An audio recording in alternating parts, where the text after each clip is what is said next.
نحمدہ ونصلی ونسلم علی رسولہ الکریم اما بعد۔ صراط مستقیم کورس سبق نمبر 9۔ آج کے سبق میں بھی انشاءاللہ 5 باتیں بیان ہوں گی۔ قرآن کریم کی آیت، حدیث مبارک، عقیدہ، مسئلہ اور دعا۔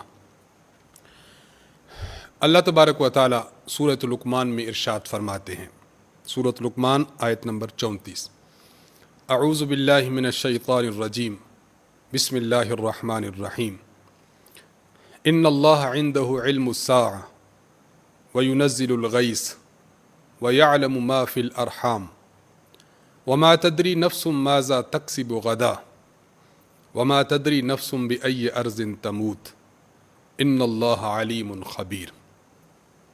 اللہ تعالیٰ ارشاد فرماتے ہیں، بے شک اللہ ہی کے پاس قیامت کا علم ہے، وہی بارش نازل کرتا ہے اور وہی جانتا ہے کہ ماداؤں کے رحم میں کیا ہے، اور کوئی نفس یہ نہیں جانتا کہ کل کو کیا کرے گا، اور کوئی شخص یہ بھی نہیں جانتا کہ کس زمین میں اس کو موت آئے گی۔ بے شک اللہ تعالیٰ جاننے والا باخبر ہے۔ اللہ تبارک و تعالیٰ نے اس آیت مبارکہ میں ان 5 چیزوں کا ذکر خصوصیت کے ساتھ فرمایا ہے کہ جو صرف اللہ تعالیٰ ہی کو علم ہے، اللہ تعالیٰ کے علاوہ اس کا علم کسی کو نہیں ہے۔ دیکھیے، میں ایک بات یہاں عرض کرتا چلوں، مفسرین حضرات نے یہاں پر یہ بات واضح طور پر لکھی ہے کہ اس کا یہ مطلب نہیں کہ صرف یہی چیزیں ہیں جو اللہ تعالیٰ ہی جانتے ہیں اور باقی تمام علوم باقی لوگ بھی جانتے ہیں۔ فرماتے ہیں کہ ان 5 کا صرف خصوصیت کی وجہ سے اللہ نے ذکر فرمایا، ورنہ اللہ تعالیٰ تو اتنی زیادہ چیزوں کو جانتے ہیں کہ جو ہمارے وہم اور گمان میں بھی نہیں ہے۔ یعنی ایسی چیز جو صرف اللہ ہی جانتے ہیں، یہ صرف 5 نہیں، ان کے علاوہ بے شمار ہیں۔ صرف ان 5 کا ذکر کیوں کیا گیا؟ ان کا ذکر اس لیے کیا گیا کہ عام طور پر یہ چیزیں لوگوں میں معروف ہیں، اس لیے لوگوں کے ذہن کو سامنے رکھتے ہوئے یہ ذکر کیا گیا ہے، اور لوگ عام طور پر انہی چیزوں کے بارے میں دعوے کرتے ہیں، تو اللہ تعالیٰ ان کے دعووں کو رد کرتے ہوئے فرماتے ہیں کہ نہیں، ان چیزوں کے بارے میں جو تم دعوے کرتے ہو کہ ہمیں علم ہے، ان کا علم خدا ہی کو ہے۔ پہلی چیز قیامت کا علم ہے، قیامت کا علم اللہ تعالیٰ ہی کو ہے۔ معروف حدیث مبارک ہے، حضرت جبریل علیہ السلام رسول اللہ صلی اللہ علیہ وسلم کی خدمت میں حاضر ہوئے، مختلف سوالات کیے۔ ایک سوال یہ بھی تھا کہ قیامت کب آئے گی؟ اللہ کے نبی صلی اللہ علیہ وسلم نے فرمایا، مل مسئول عنہا بعلم من السائل، قیامت کا علم تمہیں بھی نہیں، قیامت کا علم مجھے بھی نہیں۔ حضرت جبریل علیہ السلام نے پوچھا کہ یا رسول اللہ، پھر آپ ان کا مجھے قیامت کی علامات بتا دیجئے۔ تو رسول اللہ صلی اللہ علیہ وسلم نے پھر ان کو قیامت کی علامات بتائیں۔ تو قیامت کا ایگزیکٹ علم، حتمی علم کہ قیامت فلاں گھڑی میں آئے گی، اس کا علم صرف خدا کو ہے، اس کے علاوہ کسی کو نہیں۔ آسمان سے بارش کا نازل کرنا، ماداؤں کے پیٹ میں کیا ہے، ان کے رحم میں کیا ہے، اسی طرح بندہ کل کیا کرے گا، کل سے مراد اس آن اور اس وقت سے اگلے وقت میں کیا کرے گا یہ، اور کس جگہ پر اس کو موت آئے گی، یہ بھی خدا ہی جانتے ہیں۔ یہاں ایک بات چھوٹی سی سمجھ لی جائے، اللہ تبارک و تعالیٰ کی ذات کے ساتھ جو علم خاص ہے، ہم اس کو علم غیب کہتے ہیں۔ یعنی علم غیب اس علم کو کہتے ہیں کہ جس پر کوئی دلیل قائم نہ ہو۔ اگر ایسا علم کسی کو حاصل ہو گیا جس پر کوئی دلیل قائم ہے، مثلا کسی نے بتا دیا، مثلا تجربے سے حاصل ہو گیا، مثلا اس نے اندازہ لگایا اور علم حاصل ہو گیا، تو اس علم کو علم غیب نہیں کہتے۔ ایک ڈاکٹر ہے، وہ الٹرا ساؤنڈ کے ذریعے اس کو پتہ چل گیا کہ عورت کے پیٹ میں بچہ ہے یا بچی ہے، تو اس کو علم غیب نہیں کہیں گے۔ کیوں؟ اس لیے کہ یہ کسی واسطے سے اور کسی آلے سے پتہ چلا ہے۔ براہ راست جو ذات جانتی ہے وہ اللہ کی ذات ہے۔ اور مزید میں یہاں ایک اور بات بھی عرض کرتا چلوں، اللہ فرماتے ہیں کہ وَيَعْلَمُ مَا فِي الْأَرْحَامِ، ماداؤں کے پیٹ میں جو ہے وہ اللہ جانتے ہیں۔ اس جو سے مراد صرف اس کا جینڈر نہیں ہے، مذکر ہے یا مؤنث ہے، بلکہ اس جو میں بے شمار چیزیں ہیں۔ اس کی زندگی کتنی ہوگی، کب مرے گا، رزق کیسا ہوگا، آئندہ اس کی جو ہے وہ نیک بخت ہوگا، بد بخت ہوگا، اس کی اولاد کتنی ہوگی، اس ماں میں سب کچھ ہے۔ تو اللہ تعالیٰ جانتے ہیں جو ماداؤں کے پیٹ میں ہے، اس میں صرف جینڈر کا ذکر نہیں ہے۔ اگر آج الٹراسونوگرافی کے ذریعے کوئی یہ بات معلوم کر لیتا ہے تو یہ اللہ تعالیٰ کے علم میں شراکت نہیں ہے، یہ اس کو علم غیب نہیں کہیں گے، اور اللہ تعالیٰ ہی جانتے ہیں کہ کون شخص کہاں اس کو موت آئے گی، یہ خدا تعالیٰ کے علم میں ہے۔ اس پر میں ایک واقعہ عرض کرنا چاہوں گا۔ حضرت سلیمان علیہ السلام کے بارے میں مروی ہے۔ حضرت سلیمان علیہ السلام کی محفل میں ایک بندہ بیٹھا ہوا تھا، تو اس نے دیکھا کہ سلیمان علیہ السلام کے پاس ایک اور شخص آیا ہوا ہے اور اس کو گھور گھور کے دیکھ رہا ہے۔ جب وہ چلے گئے تو یہ شخص پریشان ہوا اور حضرت سلیمان علیہ السلام سے عرض کیا کہ حضرت آپ ہوا کو حکم دیجئے کہ مجھے یہاں سے اڑا کر فلاں سرزمین میں لے جائے، فلاں بندہ مجھے دیکھ رہا تھا جو آپ کے ساتھ بیٹھا ہوا تھا، تو میں ڈر گیا کہ کیا معاملہ ہے، بس آپ مجھے یہاں سے ہوا کو فرمائیں، حکم دیں، مجھے فلاں علاقے میں پہنچا دے۔ خیر حضرت سلیمان علیہ السلام نے ہوا کو حکم دیا تو دوسرے علاقے میں بندہ چلا گیا۔ چند دن کے بعد حضرت اسرائیل علیہ السلام حضرت سلیمان علیہ السلام کی خدمت میں حاضر ہوئے، آئے اور آپ نے ان سے پوچھا کہ بھی آپ اس وقت میرے پاس آئے تھے، اس بندے کو گھور گھور کر آپ دیکھ رہے تھے، بڑے ٹکٹکی لگا کر دیکھ رہے تھے، وجہ؟ حضرت جبریل علیہ السلام نے فرمایا کہ اللہ تعالیٰ نے مجھے حکم دیا تھا کہ اس بندے کی آپ نے روح کو فلاں علاقے میں قبض کرنا ہے۔ تو میں حیران تھا کہ یہ بندہ یہاں پر بیٹھا ہے اور اس کی روح قبض کرنے کا حکم آ چکا ہے اور روح اس کی فلاں علاقے میں قبض کرنی ہے۔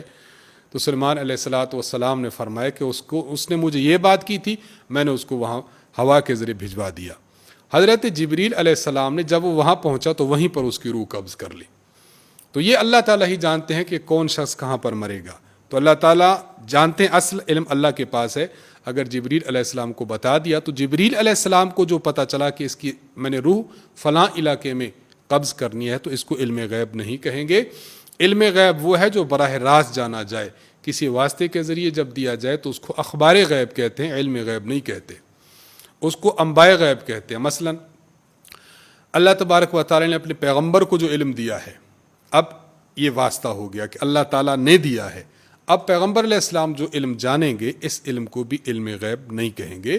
اس لیے ان دو باتوں میں اچھی طرح فرق ضروری ہے، غیب کی خبریں الگ چیز ہوتی ہے اور غیب کا علم الگ ہوتا ہے، اس کو بہت زیادہ اچھی طرح جاننا چاہیے تاکہ ان میں خلط نہ ہو۔ نمبر 2، حدیث مبارک۔ حضرت عبداللہ بن عمر رضی اللہ تعالی عنہ سے صحیح بخاری میں روایت موجود ہے، فرماتے ہیں کہ رسول اللہ صلی اللہ علیہ وسلم نے ارشاد فرمایا، من ستر مسلمن سترہ اللہ یوم القیامہ، جو بندہ کسی مسلمان کی پردہ پوشی کرتا ہے، قیامت کے دن اللہ تعالیٰ اس پردہ پوشی کرنے والے کی پردہ پوشی فرمائیں گے۔ اس حدیث مبارک سے ہمیں یہ سبق ملتا ہے، اگر ہمیں کسی بندے کا کوئی عیب معلوم ہو گیا، اس کی کوئی خطا ہمارے سامنے آ گئی، اس کا کوئی بڑا جرم ہمارے سامنے آ گیا، تو مسلمان کے لیے یہ ضروری ہے کہ اس جرم کو چھپائے، اس کے عیب کو چھپائے۔ آج ہم نے کسی اور کے عیب کو چھپایا، کل قیامت کے دن اللہ تعالی ہمارے عیوب کو چھپائیں گے۔ یہاں ایک بات اچھی طرح سمجھنا ضروری ہے، اور وہ یہ، بعض عیب ایسے ہیں جن کا تعلق بندے کی ذات کے ساتھ ہے، ان کو تو چھپایا جائے۔ بعض عیب ایسے ہیں جن کا تعلق اس کی ذات کے ساتھ نہیں بلکہ اس کا تعلق ہمارے معاشرے کے ساتھ ہے۔ ایک بندے کے بارے میں پتہ چلا کہ آج اس نے فلاں شخص کی چوری کرنی ہے، تو اس کو متنبہ کرنا ضروری ہے کہ آج ہوشیار رہنا۔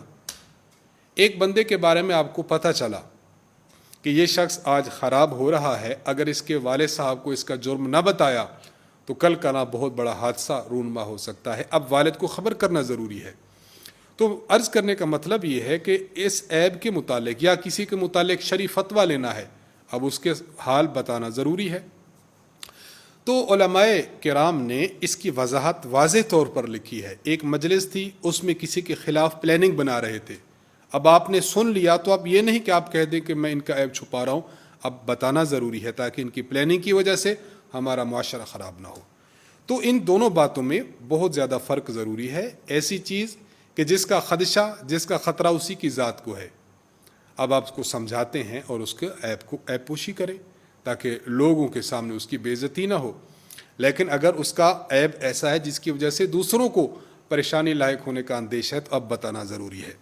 اس لیے ایسے موقع پر اگر کسی کا کوئی ایسا عیب ہو اس کو میں چھپاؤں یا اس کو لوگوں کے سامنے ظاہر کروں، انسان کو فیصلہ کرنے میں دقت محسوس ہو رہی ہو تو انسان کو چاہیے کہ اپنے محلہ، علاقہ یا جس عالم دین کے ساتھ اس کا تعلق ہو، اصلاحی تعلق ہو، بیعت کا تعلق ہو، مسائل کا تعلق ہو، تو اس عیب کو، اس برائی کو پوچھ لینا چاہیے کہ ایسی برائی ہے اور کنڈیشن یہ ہے، آیا کہ میں اس پر پردہ ڈالوں یا میں لوگوں کے سامنے یا جس سے متعلق ہے، ریلیٹڈ جس سے ہے، میں اس کو اس کا عیب بتا دوں.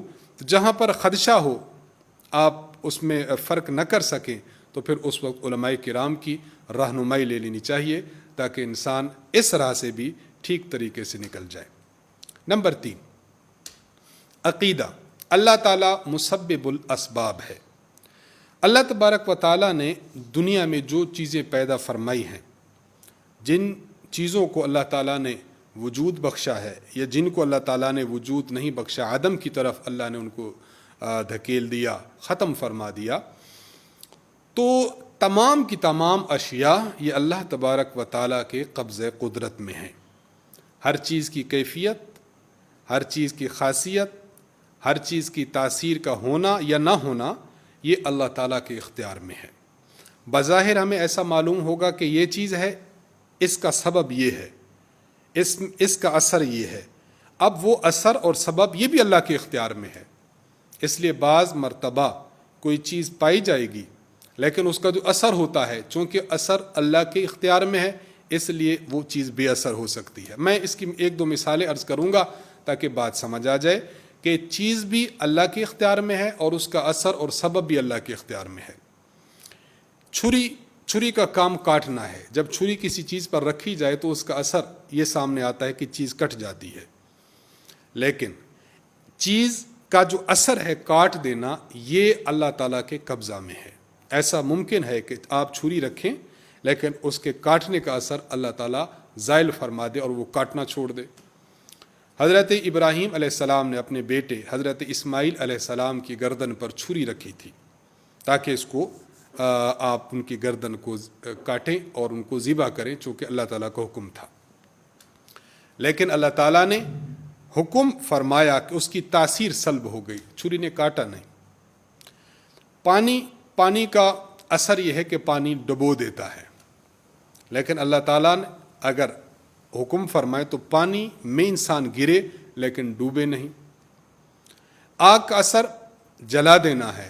ایسا ممکن ہے کہ آگ میں ڈالا جائے، جس طرح حضرت ابراہیم علیہ السلام کو ڈالا گیا تھا، آگ جلائے نہ. تو اشیاء کا وجود اللہ تعالیٰ کے قبضہ قدرت میں ہے اور اشیاء کی تاثیر بھی اللہ تعالیٰ کے قبضہ قدرت میں ہے. ایک مرتبہ سبب ہوتا ہے، سبب کی وجہ سے چیز پیدا ہو جائے، یہ بھی ہوتا ہے.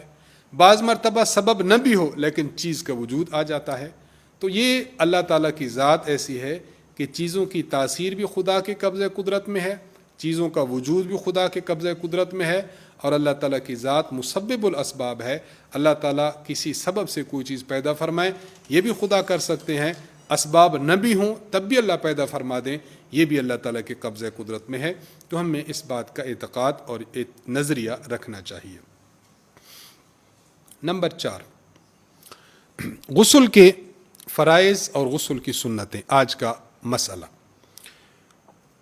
غسل کے 3 فرائض ہیں. نمبر 1 کلی کرنا، نمبر 2 ناک میں پانی ڈالنا، نمبر 3 سارے جسم پر 1 مرتبہ پانی بہانا. اگر روزہ نہ ہو، انسان واجب غسل کرتا ہے، روزہ نہ ہو تو غرغرہ کرے، ممکن ہو تو پانی پی بھی لے. روزہ نہ ہو تو ناک کی نرم ہڈی تک اوپر تک پانی چڑھائے. لیکن اگر روزہ ہو تو پھر غرغرہ نہ کرے، بس اچھی طرح منہ دھو لے. ناک میں پانی چڑھانے سے بھی بہت احتیاط کرنا چاہیے کہ پانی کہیں اوپر چلا نہ جائے. تو غسل کے 3 فرائض ہیں. اور غسل کی سنتیں، نمبر 1 بسم اللہ پڑھیں. یہ اس وقت ہے کہ جب انسان باتھ روم میں جو ہے وہ کپڑوں سے برہنہ نہ ہو جائے. انسان کہیں غسل کر رہا ہے باہر تو اس میں اس کو چاہیے کہ جانے سے پہلے بسم اللہ پڑھ لے، یا باتھ روم میں جا رہا ہے تو باتھ روم میں جانے سے پہلے بسم اللہ پڑھ لے، تاکہ باتھ روم کے اندر بسم اللہ اس کو نہ پڑھنا پڑے۔ نمبر 2، دونوں ہاتھوں کو ابتداً دھو لے۔ نمبر 3، بدن کے جس حصہ پر نجاست اگر لگی ہے تو پہلے اس نجاست کو صاف کر لے پانی کے ذریعے۔ نمبر 4، استنجا کر لے۔ نمبر 5، پہلے مکمل وضو کر لے۔ نمبر 6، پہلے سر پر، پھر دائیں اور پھر بائیں کندھے پر پانی ڈال دے۔ نمبر 7، پے در پے غسل کرے، یعنی بس جلدی جلدی غسل کر کے آ جائے، غسل کرے، سر دھو لیا، پھر کھڑا ہوا ہے، سر خشک ہو جائے، پھر باقی بدن یوں نہ پے در پے دھو لے۔ نمبر 8، جسم کو مل کر دھوئے، اچھی طرح اس کو مل کر دھوئے۔ نمبر 9، سارا بدن 3 مرتبہ دھوئے۔ تو یہ غسل کی سنتیں ہیں۔ ایک بات میں یہاں وضاحت سے عرض کرتا چلوں کہ اگر کوئی شخص ایسا ہے جس نے پراپرلی وضو نہیں کیا، غسل کیا، غسل کرنے کے بعد اس کا وضو ہو جاتا ہے، غسل کرنے کے بعد وضو نہ کرے، کیونکہ فقہائے کرام نے لکھا ہے کہ غسل سے وضو ہو جاتا ہے، اس کے بعد دوبارہ وضو نہیں کرنا چاہیے۔ خود حضرت عائشہ رضی اللہ تعالی عنہ ارشاد فرماتی ہیں، کان رسول اللہ صلی اللہ علیہ وسلم لا یتوضأ بعد الغسل من الجنابہ، نبی علیہ الصلوۃ والسلام جب اپنا واجب غسل کرتے تھے تو اس کے بعد وضو نہیں کرتے تھے، لہٰذا اگر کسی نے کر لیا غسل اس کے بعد وضو نہ کرے، ہاں پہلے کر لے اس کے بعد کرے تو یہ مسنون طریقہ ہے۔ نمبر 5، آج کی دعا۔ مسجد سے جب انسان باہر نکلنے لگے تو پہلے بایاں پاؤں باہر رکھے اور اس وقت یہ دعا پڑھے، اللہم انی اسألک من فضلک ورحمتک، اے اللہ میں آپ سے آپ کی رحمت، میں آپ سے آپ کے فضل و کرم کا سوال کرتا ہوں۔ یہاں ایک بات سمجھ لینی چاہیے کہ ہم اللہ کے دربار میں جب گئے تو ہم نے اللہ تعالیٰ سے رحمت کی دعا مانگی، جب ہم باہر نکلے تو ہم نے اللہ سے اس کا فضل و کرم مانگا۔ تو اس سے پتہ چلا کہ عبادات جب انسان کرتا ہے تو عبادات میں بھی پس پیش اس کے سامنے یہ ہونا چاہیے کہ میں اللہ کا لطف و کرم، فضل و عنایات، رحمت اور برکات کا امیدوار ہو جاؤں۔ تو انسان کو ہر وقت خدا تعالیٰ سے لو لگا کر مانگتے ہی رہنا چاہیے، کیونکہ یہ ایسا در ہے کہ جہاں پر انسان رد نہیں ہوتا۔ دنیا کے در ایسے ہیں کہ انسان رد ہو سکتا ہے، خدا تعالیٰ کا در ایسا ہے کہ انسان اسے رد نہیں ہو سکتا۔ اگر ایک چیز ممکن ہے کہ فوری طور پر نہ ملے، لیکن اللہ تعالیٰ نعم البدل کبھی عطا فرماتے ہیں، اور کبھی اللہ تعالیٰ اس کے مد مقابل اگر کوئی مصیبت انسان پر آنے والی تھی اللہ وہ ٹال دیتے ہیں، اور کبھی ایسا ہوگا انشاءاللہ اگر دنیا میں ہمیں چیز مطلوبہ نہ مل سکی، اللہ اس کا نعم البدل آخرت میں انسان کو عطا فرمائے گا۔ اسی دعا کے ساتھ آج کا سبق ختم ہوتا ہے۔ وآخر دعوانا ان الحمد للہ رب العالمین۔